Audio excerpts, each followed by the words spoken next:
مگر بادشاہ کے دربار میں آ کے جب خدمت پہ لگا آتی تھی، میں صبح بھی اپنے آپ کو یاد دلاتا ہوں، میں شام بھی اپنے آپ کو یاد دلاتا ہوں۔ بڑی عجیب کہانیاں لکھی ہیں۔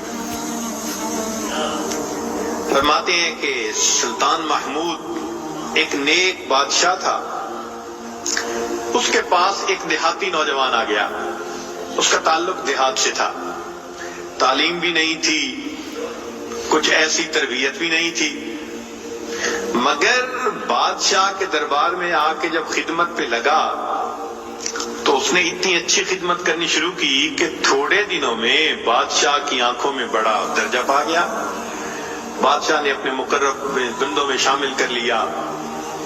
اب جو پہلے سے مقربین تھے نا، وہ بہت جیلس ہوتے تھے، ہم بڑے خاندانوں والے اور بڑی عقل سمجھ والے، تعلیم والے، ہم بادشاہ کے مشیر تھے، یہ کل کا نوجوان پتہ نہیں کہاں سے آ گیا دیہات سے اٹھ کے کہ بادشاہ کی اس کے اوپر بڑی خاص نظر پڑتی ہے۔ چنانچہ انہوں نے پروگرام بنایا کہ ہم بادشاہ سے موقع ملنے پہ بات کریں گے۔ انہوں نے بات کی کہ بادشاہ سلامت، جو محبت کی نظر اس کی طرف اٹھتی ہے وہ ہمارے اوپر نہیں اٹھتی، حسب میں ہم اچھے، نسب میں ہم اچھے، مال میں ہم اچھے، عقل میں ہم اچھے، لیکن محبت کی نظر اس کو جو مل گئی وہ ہمیں نہیں مل رہی۔ تو بادشاہ نے کہا کہ اچھا، میں کسی موقع پہ اس کا جواب دوں گا۔ اب بادشاہ نے کیا کیا کہ ایک پھل منگوایا جو بہت کڑوا تھا، کاشیں بنوائیں اور کاشیں ان سب لوگوں میں تقسیم کر دیں جو اعتراض کرنے والے تھے، اور ایاز بھی وہیں بیٹھا تھا، تو جس جس کو وہ کاش ملی اس نے منہ میں ڈالا، تھو تھو۔ بادشاہ سلامت، بڑا بہت کڑوا، توبہ توبہ، بہت کڑوا۔ سب نے اپنے منہ سے وہ پھل نکال دیا اور کہا کہ بادشاہ سلامت یہ بہت کڑوا ہے۔ تو بادشاہ نے جب ایاز کو دیکھا تو وہ مزے سے کھا رہا تھا، تو بادشاہ نے اس سے پوچھا کہ ایاز، یہ کاش میٹھی ہے جو اتنے مزے سے کھا رہے ہو؟ اس نے کہا بادشاہ سلامت ہے تو کڑوی، کھاتے کیوں جا رہے ہو؟ اس نے کہا بادشاہ سلامت، میرے دل میں یہ بات آئی کہ جس بادشاہ کے ہاتھوں سے میں زندگی بھر میٹھی چیزیں لے کے کھاتا رہا، اگر آج مجھے کڑوی بھی مل گئی تو میں اس کو واپس کیسے کروں؟ عمر بھر میٹھی چیزیں لے کے کھاتا رہا، آج کڑوی بھی مل گئی تو واپس کیسے کروں؟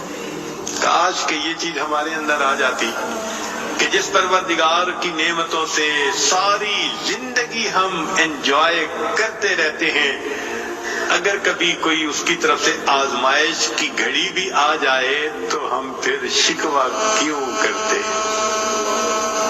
اب بادشاہ نے سوچا کہ بھائی یہ لوگ جو بہت اعتراض کرنے والے تھے نا، ان کے سامنے کوئی اور ایسا ہیلا کرنا چاہیے کہ ذرا ان کو بات سمجھ میں آ جائے۔ تو ایک دن بادشاہ آیا اور اس نے کہا کہ دیکھو بھائی، آج میں تم سب کی عقل کا امتحان لوں گا، تمہارا آئی کیو لیول دیکھوں گا کیا ہے،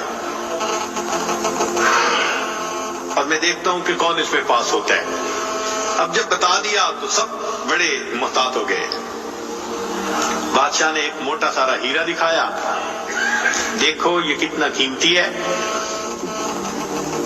کتنا چمکدار ہے، اور ایک ہتھوڑا بھی ساتھ دیا، اور پہلے کو کہا کہ جی یہ ذرا ہیرا جو ہے توڑ کے دکھاؤ۔ اب وہ سمجھ رہا تھا کہ بادشاہ نے ہم سے امتحان لینا ہے ہماری سمجھداری کا، تو اس نے کہا بادشاہ سلامت، یہ ہیرا تو بہت قیمتی ہے، اتنے کیرٹ کا اور بالکل بے عیب ہے، کوئی فلاں نہیں، فلاں لیس ہے، لہذا اس کو تو نہیں توڑنا چاہیے۔ بادشاہ مسکرایا، کہنے لگا ہاں بہت اچھا۔ تو وہ سمجھا کہ بھائی میں نے بادشاہ کو کنونس کر دیا، چنانچہ دوسرے کو دیا، اس نے بھی اسی قسم کی لاجک، تیسرے کو دیا، اس نے بھی لاجک، جتنے اعتراض کرنے والے تھے سب کو ہیرا ہتھوڑا دیتے رہے، وہ یہی لاجک دیتے رہے اور معذرت کرتے رہے، حتیٰ کہ بادشاہ نے وہ ہیرا ایاز کے ہاتھ میں پکڑایا۔ جب ایاز کو کہا ایاز اسے توڑو، ایاز نے اس کو نیچے فرش پہ رکھا، دے کے مارا ہتھوڑا اور اس کے ٹکڑے ٹکڑے کر دیے۔ اب جب اتنے قیمتی ہیرے کے ٹکڑے ہو گئے تو وہ تو سارے خوش ہو گئے، آج اس کا گوار پن کھلا، اس کی جہالت کھلی، بے وقوف، کیا پتا اس کو یہ کتنی قیمتی چیز تھی۔ تو وہ ایکسپیکٹ کرنے لگے کہ آج تو بادشاہ اس کو دھکا دے دے گا دربار سے۔ تو جب ہیرے کے ٹکڑے ہو گئے تو بادشاہ نے اس کی طرف دیکھ کے کہا، ایاز تو نے ہیرے کے ٹکڑے کر دیے، اتنے قیمتی ہیرے کے؟ تو ایاز نے آگے سے سمپل سا آنسر دیا کہ بادشاہ سلامت، آپ نے مجھے حکم دیا تھا ہیرے کو توڑ دو۔ اب میرے سامنے دو آپشن تھی، یا تو اتنے قیمتی ہیرے کو توڑ دیتا، یا پھر میں انکار کرتا تو آپ کے حکم کو توڑ دیتا۔ میری نظر میں آپ کا حکم ایسے سینکڑوں ہیروں سے زیادہ قیمتی تھا، لہذا اس کو کم قیمت سمجھتے ہوئے میں نے آپ کے حکم کو نہیں توڑا، میں نے ہیرے کو توڑ دیا۔ تو بھئی جتنا ایاز کے دل میں بادشاہ کے حکم کا احترام تھا، کاش ہم بندوں کے دل میں پروردگار کے حکم کا ایسا احترام آ جاتا۔ ہم خواہشوں کو توڑ دیں، تمناؤں کو توڑ دیں، اپنی امیدوں کو توڑ دیں، ہم کبھی بھی حکم خدا کو نہ توڑیں۔ تیسرا واقعہ لکھا کہ ایک دن ایک موترس جو تھا وہ آیا اور اس نے کہا کہ بادشاہ سلامت، یہ جو آپ کا زیادہ ہے نا چہیتا ایاز، ہمیں لگتا ہے کہ یہ خزانے سے چیزیں چراتا ہے، ہمیں تو شک ہے۔ بادشاہ نے پوچھا کیسے ہے؟ اس نے کہا جی ایک جگہ کلوزٹ بنائی ہوئی ہے اس نے، اور یہ صبح و شام اس کلوزٹ کا دروازہ کھولتا ہے اور دیکھتا رہتا ہے اور تالا لگا کے چابی اپنے پاس رکھتا ہے، چابی کسی کے ہاتھ میں نہیں دیتا۔ تو بادشاہ سلامت، ہمیں تو پکا شک ہے کہ آپ کے خزانے سے اس نے قیمتی چیزیں چرا کے رکھی ہیں اور یہ صبح و شام دیکھتا ہے ان کو۔ بادشاہ نے اسی وقت ایاز کو بلوا لیا، لوگوں کے سامنے پوچھا، ایاز تمہاری کوئی کلوزٹ ہے ایسی؟ جی۔ تالا لگا کے رکھتے ہو؟ جی۔ صبح شام کھول کے دیکھتے بھی ہو؟ جی۔ لاؤ چابی اس کی۔ ایاز نے چابی نکال کے دے دی۔ بادشاہ نے ایک آدمی کو بھیجا کہ جاؤ اور کلوزٹ میں جو کچھ پڑا ہے سب اٹھا کے یہ کہ لے کے آؤ۔ اب جب وہ گیا تو ایاز تو مطمئن کھڑا رہا، مگر موترزین بڑے خوش ہوئے، آج پکڑا گیا، آج سمجھ لگے گی بادشاہ کو یہ کیسا بددیانت انسان۔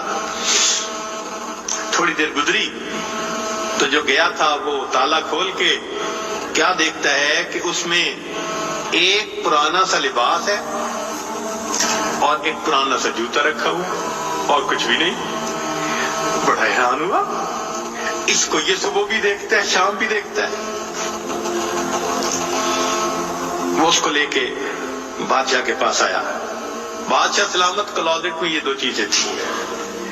بادشاہ نے کہا ایاز بس یہی کچھ تھا؟ جی یہی تھا۔ ایاز یہ تو اتنی قیمتی نہیں کہ تم ان کو تالے میں رکھو اور صبح شام اس کو جا جا کے دیکھو۔ ایاز نے کہا کہ بادشاہ سلامت میرے لیے قیمتی ہے۔ پوچھا کیوں؟ کہ بادشاہ سلامت، جب میں پہلی مرتبہ آپ کی خدمت میں حاضر ہوا تھا، میں دیہاتی سا لڑکا تھا، یہ تہبند باندھی تھی، یہ کرتا پہنا تھا، یہ جوتا پہنا ہوا تھا، میں نے اس کو اپنے لیے پریزرو کر کے رکھ لیا۔ اب روز صبح اور شام میں دروازہ کھولتا ہوں، اپنے نفس کو مخاطب کر کے کہتا ہوں ایاز بادشاہ، ایاز بادشاہ کے احسانات کو مت بھولنا. تمہیں جو اس نے رتبہ دیا تمہاری اوقات تو یہ تھی، تمہاری اوقات یہ تھی. میں صبح بھی اپنے آپ کو یاد دلاتا ہوں، میں شام بھی اپنے آپ کو یاد دلاتا ہوں. مولانا لکھتے ہیں کاش کہ یہ صفت اللہ ہمیں بھی عطا فرمائے، کاش کہ یہ صفت اللہ ہمیں بھی عطا فرمائے. ہم بھی اپنے ابتدا کو دیکھتے، کیا حال تھا، کیا ہماری اوقات تھی، اور آج اللہ نے اپنی رحمتوں سے، نعمتوں سے، برکتوں سے کس طرح ہمیں مالا مال کر دیا. ہم بھی اپنی بنیاد کو یاد رکھتے ہیں. تو اگر ایک دنیا کا غلام اپنے مالک کے حکم کو اتنا قیمتی سمجھتا ہے تو ہم تو اللہ کے ویسے ہی بندے ہیں، غلام سے بھی ایک درجہ نیچے. ہم تو اللہ کی ملک ہیں، مخلوق ہیں اس کی.